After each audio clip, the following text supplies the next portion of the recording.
One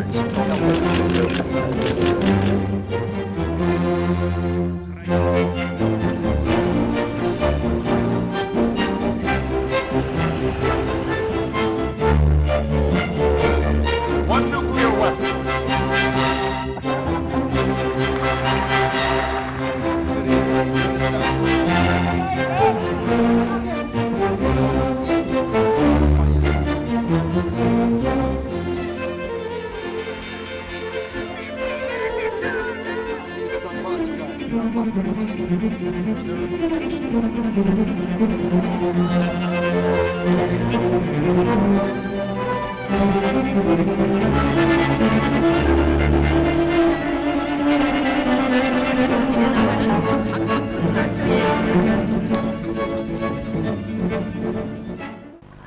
It has been described by so many around the world, the Greece debt crisis, the story of Greece's indebtedness and near total bankruptcy.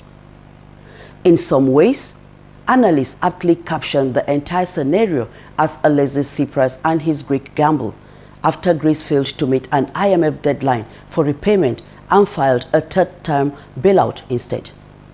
Well, Greece isn't the only country currently embroiled in some struggle for survival, as Liberia may well be in that position yet again.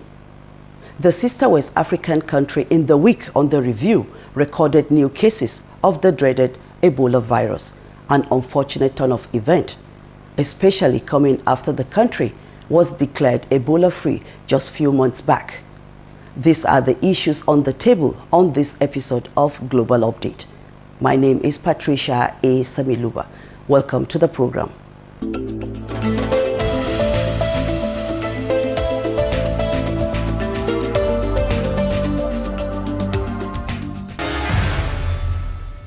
The International Monetary Fund (IMF) has warned that Greece needs $55 billion and massive debt relief over the next 3 years to stabilize its finances.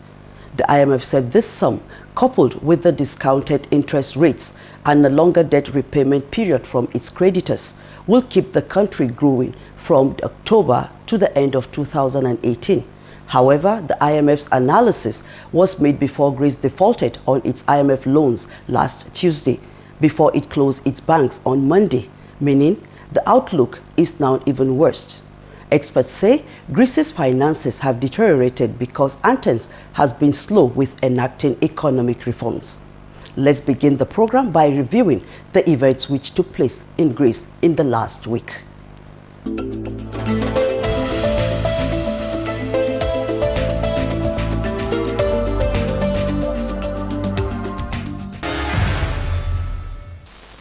Greece became the first country in the European Union to fail to repay an IMF loan and is now in arrears. This resulted after the Eurozone finance ministers refused to extend the previous bailout following the collapse of talks on the 30th of June 2015. In Greece, the situation is dire, and in Europe, speculations are rife on Greece's future and the country's prospects. There are fears that Greece's indebtedness could force the country out of the Eurozone. It actually goes back to when Greece entered the Euro mechanism. And you know there are convergence criteria. One, you have to, your external debt shouldn't be more than 60% of your GDP. That's rule of thumb, but that's agreed by the EU. But Greece is 180%. Now also you have the budget deficit is pegged at about 3%. There is about 12.5%. So what happened was that the real size of their debt wasn't known until 2008 when we had the financial crisis and auditors had to move in. Then it became clear that they are really deep-necked in debt. Now, at that point, EU had to decide, should they keep them or ask them to leave the mechanism? But the overall impression then was that you shouldn't let them go. It's going to cause even more havoc. And that was why they mustered the initial $240 billion loan that was given, the trials. But the thing is that it's unfair to an economy to borrow money to pay salaries. It's just what you don't borrow money for.